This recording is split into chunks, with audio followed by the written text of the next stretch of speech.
So this is a real honor for me to present this award to someone I've known since before I came to the city of UA. My last job before this is I was the director of the Department of Development for the city of Columbus. And early on in my time there were a lot of discussions about what would happen to the Poindexter Village development on the Near East Side. And plan was to tear all the buildings down. And in my office one day shows up this woman who I've heard a lot about, and she's not the most imposing figure you've ever seen in your life.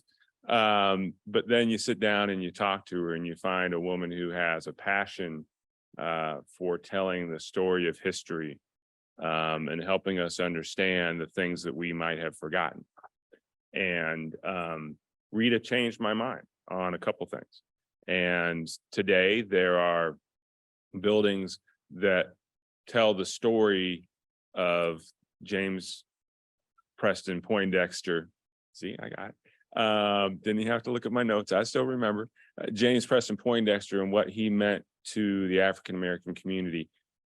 Rita, as a resident of Upper Arlington for 30 years, has also been deeply involved in this community in telling the story of Pleasant Litchford and his family, and making sure that we don't forget that part of our history, and making sure that we remember that to be welcoming today, we have to remember who we were yesterday.